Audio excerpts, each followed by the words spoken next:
नमस्कार दोस्तों, मैं राजकुमार मौर्य प्रखर इंडिया यूट्यूब चैनल में आपका स्वागत है।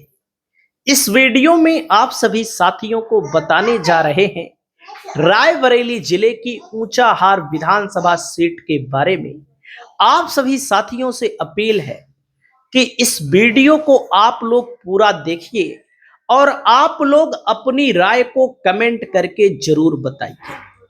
दोस्तों, रायबरेली की ऊंचाहार विधानसभा सीट जो है चर्चा में केवल इसलिए है कि समाजवादी पार्टी के सिंबल पर समाजवादी पार्टी से 3 बार विधायक बने मनोज पांडे, जो कि इस समय भारतीय जनता पार्टी की सरकार में कैबिनेट मंत्री बन चुके हैं, जो कि सपा से 2022 में चुनाव जीते थे। समाजवादी पार्टी से इन्होंने कहीं ना कहीं पर गद्दारी की, तो समाजवादी पार्टी ने इनको निकाल दिया। अब लोगों की नजर है कि मनोज पांडे को हराने के लिए किस नेता को अखिलेश यादव मैदान में उतारेंगे और यहां का समीकरण क्या है और यहां पर क्या हो सकता है। तो दोस्तों, यहां पर मैं आप सभी साथियों को बताना चाहूंगा, सबसे पहले इनके बारे में जानिए। पिता और पुत्र दोनों आपके सामने दिखाई दे रहे हैं। इनका नाम है बैजनाथ मौर्य। दोस्तों, 2011 से 11 में बसपा की सरकार थी, 17 में भाजपा की सरकार बनी और 2022 में भाजपा की सरकार बनी। 3 बार ब्लॉक प्रमुख बने हैं लगातार। किस पार्टी से? किसी भी पार्टी से नहीं, निर्दलीय। और जब 2027 का चुनाव नजदीक आया है तो इन्होंने ठोक दी है दावेदारी ऊंचाहार विधानसभा सीट से, और ऊंचाहार से ही ब्लॉक प्रमुख हैं बैजनाथ मौर्य जी की पत्नी। और आप सभी साथियों को मैं बताना चाहूंगा, इनका नाम है आकाश मौर्य। और ये जब तैयारी कर रहे हैं तो बड़ी मजबूती के साथ तैयारी कर रहे हैं, और ऊपर से भी पूरी हरी झंडी मिल चुकी है कि आपको चुनाव लड़ाया जाएगा। तब इनके खिलाफ एक साजिश चल रही है, इनको बदनाम करने की साजिश।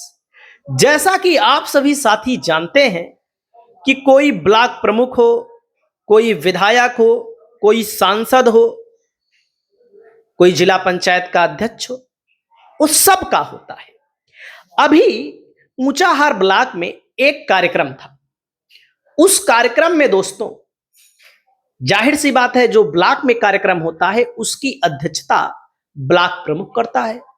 और जब ब्लॉक प्रमुख को बुलाया गया तो ब्लॉक प्रमुख गए, लेकिन लेट गए जब योगी जी का संबोधन समाप्त हो गया। उसके बाद दोस्तों, कैशलेस कार्ड बांटा जा रहा था, तो लास्ट समय में गए, और जो कार्ड बांटा जा रहा था तो जाहिर सी बात है शिक्षकों को बांटा जा रहा था। तो इन्होंने कहा शिक्षक भगवान होते हैं, और जब शिक्षक भगवान होते हैं तो सरकार बांट रही है, तो धन्यवाद बोल दिया। अब आप सोचिए, इतने से ही जो समाजवादी पार्टी के लोग हैं, कुछ जनता नहीं, कुछ लोग, वो क्या कह रहे हैं कि इन्होंने योगी जी के तो धन्यवाद बोल दिया, योगी जी की इन्होंने तारीफ कर दी। अब आप बोलिए, अभी जन्मदिन था अखिलेश यादव का। अखिलेश यादव को जन्मदिन की शुभकामना बहन कुमारी मायावती जी की तरफ से दी गई, योगी जी की तरफ से दिया गया। तो क्या अखिलेश यादव ने धन्यवाद नहीं बोला? अखिलेश यादव ने धन्यवाद नहीं बोला? तो दोस्तों, मात्र छोटी सी बात को इतना बढ़ा चढ़ा कर दिखाया जा रहा है। क्यों दिखाया जा रहा है, मैं आप सभी साथियों को यह भी बता दे रहा हूं। समाजवादी पार्टी के पास इस विधानसभा में इनसे मजबूत, और हर दशा में मजबूत, आप इशारा समझ लीजिए, हर दशा जो होती है राजनीति की, कोई कैंडिडेट नहीं है, कोई दावेदार है ही नहीं। हर दशा मतलब मौर्य है, मौर्य का वोट यहां पर अच्छा खासा है। और जब जब यहां चुनाव हुआ, पिछले 6-7 चुनाव को आप निकालेंगे आंकड़ा, तो स्वामी प्रसाद मौर्य जी यहां पर विधायक बने। उसके बाद ऊंचाहार विधानसभा सीट हो गई, मनोज पांडे विधायक बने। लेकिन यहां पर टक्कर किसने दिया है? मौर्य ने दिया है समाजवादी पार्टी को। पिछली बार भी 2022 में यहां पांडे भाजपा में आज जो चले गए हैं, सपा से चुनाव न जीत पाते। केवल 2 मौर्य की लड़ाई में यहां से निकल गए। इन्हीं की बेटी अंजलि मौर्य चुनाव लड़ी थी बहुजन समाज पार्टी से। सोचिए आप लोग, अमरपाल मौर्य लास्ट टाइम में चले गए और इसके पहले भी यही हुआ है। तो दोस्तों, इनकी दावेदारी को कमजोर करने के लिए, इनकी छवि को धूमिल करने के लिए बताया जा रहा है कि योगी जी की तारीफ कर दी। अरे तारीफ तो अखिलेश यादव करते हैं, तारीफ तो समाजवादी पार्टी के विधायक करते हैं। अगर कोई काम के लिए कहीं पर किसी को बुलाया गया है तो धन्यवाद नहीं बोलेगा? आप लोग बताइए। और इनकी मजबूती क्या है दोस्तों, ये भी मैं आप सभी साथियों को बता दूं। समाज में बहुत अच्छी पकड़ है। इनके बेटे आकाश मौर्य पढ़े लिखे इंसान है और बहुत ही सभ्य इंसान है। और जब सभ्य इंसान की बात आती है तो लगातार क्षेत्र में इनका आंकड़ा बहुत मजबूत दिखाई दे रहा है। दोस्तों, यहां पर अगर हम बात करें वोटरों की, तो यहां पर पासी समाज का वोट करीब 60,000 है, गौतम समाज का वोट करीब 25,000 है, लोधी समाज का वोट करीब 14,000 है, पाल समाज का वोट करीब 12,000 है, पटेल समाज का वोट करीब 14,000 है, मौर्य समाज का वोट 41,000 के करीब में है, 41-42,000।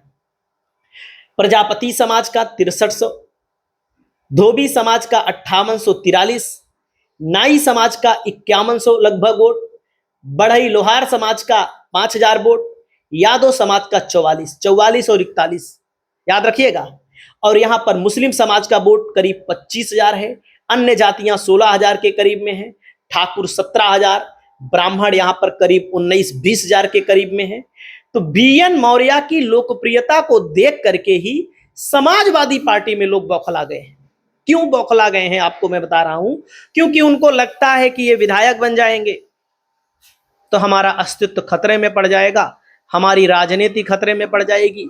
यही एक विधानसभा नहीं है, बहुत सारी विधानसभाओं में समाजवादी पार्टी में जो सही ताकतवर उम्मीदवार हैं उनको बदनाम करने की साजिश चल रही है। और इस बात को मैं बता रहा हूं आपको, चुनाव बीएन मौर्य के बेटे आकाश मौर्य ही सपा से लड़ेंगे। कुछ लोग कहते हैं कि दूसरी पार्टी वाले का नाम बताते हैं, मैं यहां पर सपा का वीडियो बना रहा हूं, सपा के प्रत्याशी की बात कर रहा हूं। तो समाजवादी पार्टी से इनको ही मैदान में उतारा जाना लगभग तय है, क्योंकि राजनीति में संभावनाएं भी होती हैं, तो उन संभावनाओं के लिए भी 1-2% हम छोड़ देते हैं। और यहां पर दोस्तों, जब ये चुनाव लड़ेंगे तो इनको हर समाज का वोट मिलेगा।